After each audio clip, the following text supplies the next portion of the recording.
Hello friends, मैं वीरू चौहान। संयम UPSC में आपका स्वागत है। आज हम ऐसी वीडियो लेके आए हैं जिसमें योजना है। योजना हमारे पेपर के एक अहम हिस्सा है, पेपर में भी आती है और मेंस में भी लिखने का काम आता है। अगर सरकार के काम पे बात की जाए, उसकी नीतियों पे बात की जाए, ठीक है, और किस वर्ग को फायदा पहुंचाया गया है, तो ये योजना किसान वर्ग के लिए है, तो उनको फायदा पहुंचाने के लिए योजना है। और इसके साथ साथ सरकार को भी फायदा है। ये योजना ऐसी है जिसमें किसान को फायदा है ही है और सरकार को भी फायदा है। वो देखते हैं कैसे आगे। तो वीडियो को शुरू करते हैं। ठीक है, तो योजना का नाम है पीएम प्रणाम योजना। पीएम प्रणाम योजना, बदल जाएगी किसानी की तस्वीर, जाने कैसे। ठीक है, तो इसका फुल फॉर्म देख लेते हैं। प्राइम मिनिस्टर, पीएम से प्राइम मिनिस्टर हो गया। ठीक है, उसके बाद promotion of alternative nutrition for agriculture management योजना। मतलब इसमें जो हम लोग उर्वरक यूज करते हैं, जो फर्टिलाइजर्स है उनको यूज करते हैं, उसका अल्टरनेटिव पे काम किया गया है, सुझाव दिया गया है। तो देखते हैं उसमें क्या क्या है, आगे से बात करते हैं। पीएम प्रणाम योजना को मंजूरी 28 जून 2023 को आर्थिक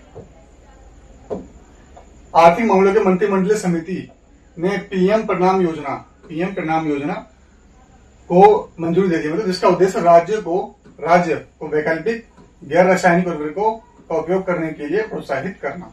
ठीक है, पीएम प्रणाम की घोषणा केंद्र सरकार बजट में भी किया था। जब बजट पेश किया था पिछली बार का 23-24 का, तब भी इसकी घोषणा हो चुकी थी। अब इसको लागू कर दिया गया है, बस ये।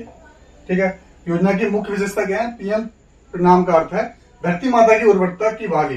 जैसे हम लोग अपनी धरती माता में जमीन, जो किसान लोग किसानी करते हैं, फसल को सुरक्षित रखने के लिए, कीटनाशकों से बचाने के लिए और उर्वरकता ज्यादा लाने के लिए, ज्यादा पैदावार हो, उसके लिए उर्वरक यूज करते हैं, जैसे फर्टिलाइजर्स कहते हैं, जैसे यूरिया हो गया, डीएपी हो गया, ठीक है, नाइट्रोजन, फास्फोरस और ठीक है, पोटेशियम हो गया, ये सब यूज करते हैं। उससे क्या होता है, उनकी जो उर्वरकता, तो खेती फसल तो ज्यादा देती है और हम एक साल में ही 3-4 फसल भी करते हैं, तो उस क्या नाम है, फसल जमीन को अपने आप को स्वस्थ करने का काम नहीं मिलता। ठीक है, टाइम नहीं मिलता। और उसमें क्या है कि जो आपने देखा होगी, जो मरुस्थलीकरण बढ़ रहा है, मतलब जो पृथ्वी जो जमीन है, उसमें रेत की संभावना ज्यादा हो रही है। जो मिट्टी में लवणता थी वो कम होती जा रही है। तो उससे क्या है, हमारी जो पृथ्वी है वो अपना धीरे धीरे क्या उर्वरकता कम कर रही है। मतलब जो उसके न्यूट्रिशंस होते हैं वो उसकी दोबारा बहाली हो, इसलिए योजना है। और उससे ये कम भी हो रहा है, ये हम जितना भी ये फर्टिलाइजर यूज कर रहे हैं। ठीक है, तो उसके सुधार जागरूकता करने के लिए इंसान को पोषण और सुधार हेतु प्रधानमंत्री कार्यक्रम है। ठीक है, इसके बाद इसमें क्या बोला है, पीएम प्रणाम, ये इन्होंने अपनी ये वैसे डेफिनेशन कुछ, उसकी फुल फॉर्म कुछ और थी, ये भी फुल फॉर्म ही है। पीएम प्रणाम योजना का उद्देश्य मिट्टी को बचाना। मतलब मिट्टी बचेगी तभी, क्योंकि आप उर्वरक ज्यादा यूज करोगे तो वो हमारी मिट्टी को डैमेज कर रही है। ठीक है, कुछ दिनों बाद किसानी के लायक जमीन नहीं रहेगी और लोगों के स्वास्थ्य पे भी असर पड़ रहा है। जो हम यूरिया और डीएपी खा रहे हैं, खाना जो फसल मिल रही है, जो हमारी जितनी सब्जियां आ रही है, जो कुछ भी आ रहा है, गेहूं आ रहा है, सब ये सब जितने केमिकल्स है, ठीक है, उसको बोलना है कि मिट्टी को बचाने का इसका उद्देश्य उर्वरकों को टिकाऊ संतुलित उपयोग को बढ़ावा देना। यह योजना राज्य सरकारों की भागीदारी भी सुनिश्चित करती है। इसमें क्या है, राज्य सरकार की भागीदारी भी है। ठीक है, ऐसा नहीं कि सिर्फ केंद्र सरकार ही काम करेगी, इसमें राज्य सरकार की भागीदारी है।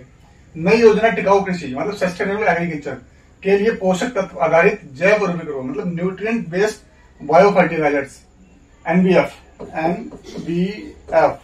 Nutrient based fertilizers, bio fertilizers के उपयोग को बढ़ावा देगी और इसका कुल परिव्यय 3.7 लाख करोड़ होगा। तो पूरा खर्चा कितना होगा?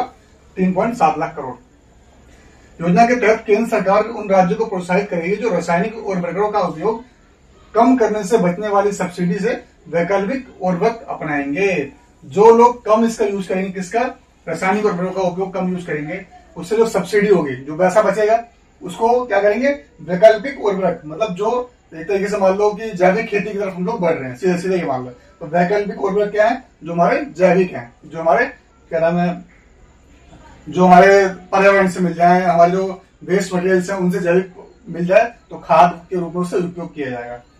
यदि कोई राज्य 10 लाख टन पारंपरिक उर्वरकों का उपयोग कर रहा है और इसकी खपत 3 लाख टन कम कर देता है, तो सब्सिडी की बचत 3000 करोड़ होगी। मतलब अगर वो 10 लाख टन यूज कर रहा है और उसको 7 कर देता है, तो कितने रुपए बचेंगे?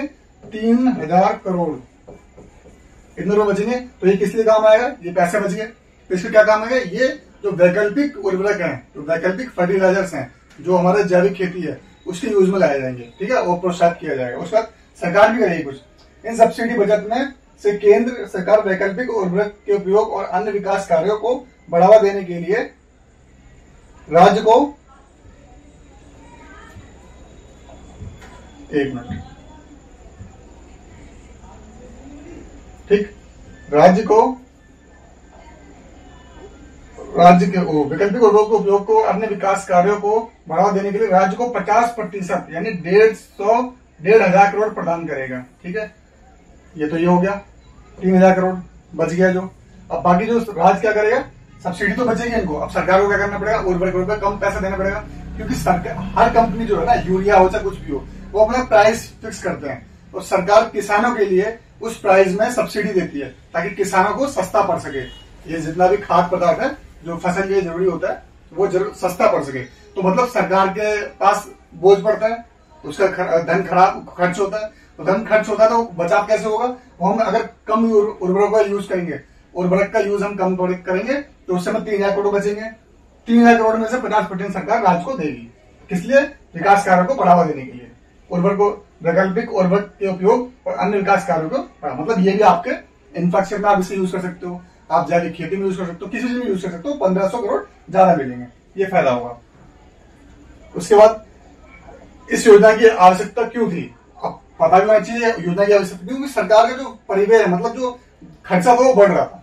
ठीक है, तो पिछले 5 वर्षों में देश में उर्वरक की बढ़ती मांग के कारण, मतलब उर्वरक की मांग भी बढ़ रही है, सब्सिडी का कुल खर्च भी बढ़ गया है, मतलब सब्सिडी देती है सरकार तो खर्चा बढ़ गया है उनका। ठीक है, तो वर्ष 2017-18 और 21-22 के बीच 4 उर्वरक, हम लोग कौन कौन 4 यूज कर रहे हैं, यूरिया, ठीक है, डीएपी जिसे कहते हैं di ammonium phosphate, MOP muriate of potash तथा NPKS nitrogen phosphorus potash and sulphur की कुल आवश्यकता 21% से बढ़ गया। मतलब पहले कितनी यूज होती थी, 528.86 लाख मैट्रिक टन से 640.27 लाख मैट्रिक टन हो गई है। मतलब इससे क्या, सरकार का बोझ बढ़ रहा है और हम उर्वरक भी ज्यादा यूज कर रहे हैं, मतलब दोनों तरफ से मार पड़ रही है, पैसे भी खर्च हो रहे हैं और खेती भी खराब हो रही है। मतलब खेती की जो फसल है, मतलब जमीन की जो उर्वरकता है वो भी कम हो रही है और लोगों का स्वास्थ्य बिगड़ रहा है, क्योंकि वो केमिकल्स है उसके अंदर।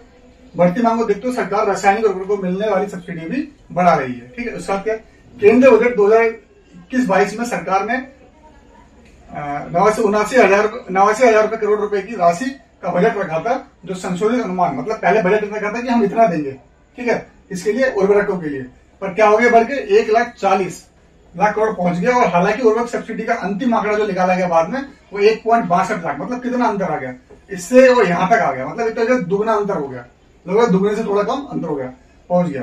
पीएम परिणाम योजना जो रासायनिक उर्वरक के उपयोग को कम करने का प्रावधान करती है, संभवतः सरकारी खजाने पर बोझ कम करेगी, क्योंकि सब्सिडी नहीं देनी पड़ेगी, क्योंकि आप यूरिया का यूज कम करोगे, इन चीजों का यूज कम करोगे, जितने भी हमारी है उर्वरक, 4 उर्वरक है, इनका यूज कम करोगे तो सरकार सब्सिडी भी नहीं देनी पड़ेगी, उनको पैसे बचेंगे। ठीक है, क्या नाम है, जमीन की उर्वरकता बचेगी और लोगों का स्वास्थ्य भी ठीक होगा और जैविक खेती होगा। ठीक है, ये योजना पिछले कुछ वर्षों में उर्वरकों या वैकल्पिक उर्वरकों के संतुलित उपयोग को बढ़ावा देने का सरकार का ध्यान भी है। मतलब सरकार ने कहा एकदम से तो बंद नहीं कर सकते, क्योंकि सारी खेती इसके भरोसे ही हो रही है, इन 4 जो उर्वरक है इनके भरोसे हो रही है, पर इनको धीरे धीरे कम किया जा सकता है ताकि हमारे जो अच्छे प्रभाव आने वो चालू हो जाए धीरे धीरे। इसलिए सरकार ने ये योजना चालू की है, जिससे 50% वो दे देगी, आप विकास कार्यों में यूज कर सको। जैसे 3,000 करोड़ बचे सरकार के पास, अगर 10 लाख से 7 लाख मैट्रिक टन यूज की गई तो कितना बचा, 3,000 करोड़ रुपए। तो उस राज्य को 1,500 करोड़ दे दिए जाएंगे, वो यूज किसी में भी कर सकती है, अपनी जैविक खेती में यूज कर सकती है, अपने इंफ्रास्ट्रक्चर में यूज कर सकती है, वो उसका अपना खुद का निजी फैसला होगा। तो जो केंद्र सरकार है वो उनको दे देगी वो। ठीक, उसके बाद यूरिया सब्सिडी योजना की निरंतरता, मतलब पहले से चल रही है, निरंतरता पहले से चल रही है कि आर्थिक मामलों की मंत्रिमंडलीय समिति ने किसानों के लिए समान मूल्य पर यूरिया की निरंतर उपलब्धता सुनिश्चित करने के लिए यूरिया सब्सिडी योजना को जारी रखने की मंजूरी दी है। अगले 3 वर्षों 2022-23 से 24-25 के लिए यूरिया सब्सिडी हेतु 3,68,676 करोड़ रुपए के पैकेज की प्रतिबद्धता जताई गई है। ठीक है, इतना तो दिया ही जाएगा यहाँ से 3 साल के लिए। परिवहन में यूरिया के लिए वर्तमान आयात निर्भरता को कम करने तथा वर्ष 2025-26 तक भारत को इस पहलू में आत्मनिर्भर बनाने के लिए 6 यूरिया उत्पादन इकाइयों की स्थापना और पुनरुद्धार की प्रावधान किया है। हमारे क्या है, हम इसका फिर इम्पोर्ट भी करवाते हैं दूसरे से। ठीक है, तो उसके इम्पोर्ट करवाते हैं तो हमारे वहां भी पैसे जाते हैं, तो उसका भी खर्चा कम हुआ। ठीक है, सरकार ने क्या कहा, परिवहन में यूरिया के लिए वर्तमान आयात निर्भरता हमारी कम करें, किसी पर डिपेंडेंसी सबसे बेकार चीज है। तो हमें डिपेंडेंस होना पड़ता है किसके लिए, इसके लिए, यूरिया के लिए, तो वो भी कम होता रहेगा। ठीक है, तो सरकार का पैसा ही बचेगा, खजाना कम खाली होगा, धरती की जो उर्वरकता है वो बची रहेगी, लोगों का स्वास्थ्य भी ठीक रहेगा।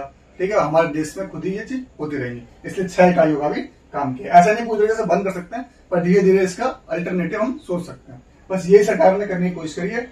इससे सरकार को भी फायदा है, किसानों को भी फायदा है और देश के लोगों को भी फायदा है। तो ये मतलब एक तरीके से पूरी बेनिफिशियल स्कीम है। ठीक है, इस वीडियो को यहीं समाप्त करते हैं और तब तक के लिए खुश रहिए, स्वस्थ रहिए। जय हिंद, जय भारत।